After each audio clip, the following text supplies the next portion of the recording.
I'm in Gettysburg. This is General Meade's headquarters here. And you can see as we walk up this path, we're walking toward Cemetery Ridge. Up there, right on top of the hill, you can see that statue.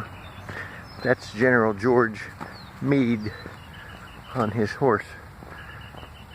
Now what we're going to see when we come up on top of this hill is from Cemetery Ridge, where the Unions held this hill, over to Seminary Ridge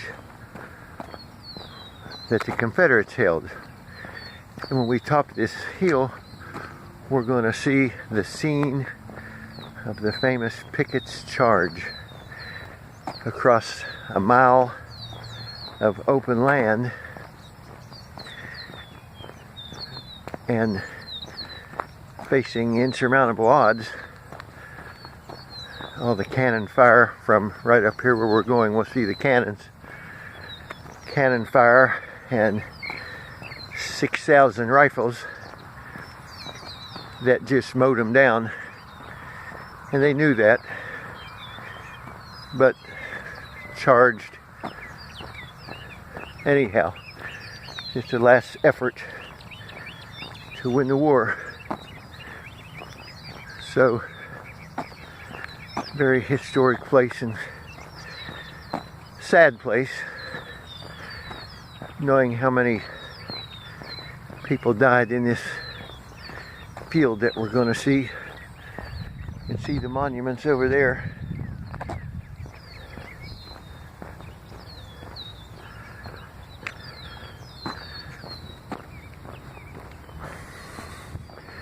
You can start to see the cannons over there. That's where they were in the actual battle.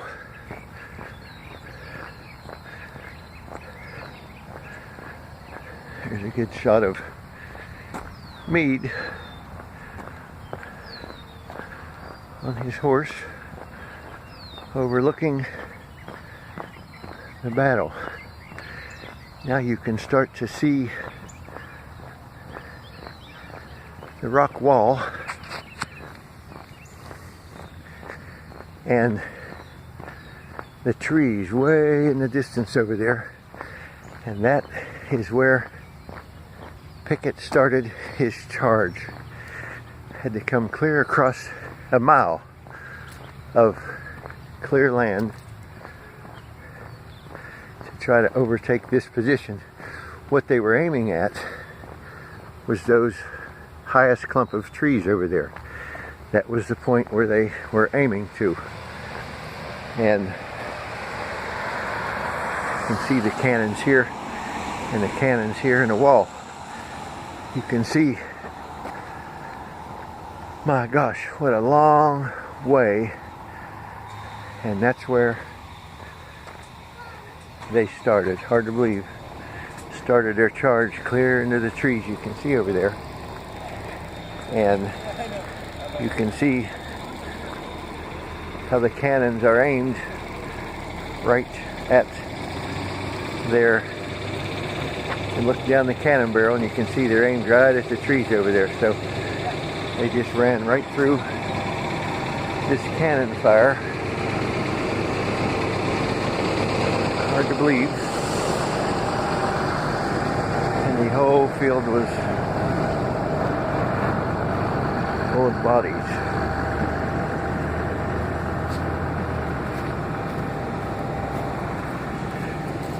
You can see the cannons here. You can see a Confederate reenactor, I guess, right here, taking a picture of the Armistead stone there. You can see these things here. It probably carried some type of ammunition or supplies for these cannons. Again, see how far that was, and the cannons are pointed right at them. This is where the Confederate General Armistead died, right here. He made it all that way across the field, leading his men to the last minute, and died right here in this spot. So they did break through. Unbelievable, but they did break through momentarily, and then were just overwhelmed by Union troops that were all around this area. That's the trees they were aiming at. Those trees have a fence around them to preserve them. So that's the scene here. Somber scene to think what happened here on July 3rd, 1863.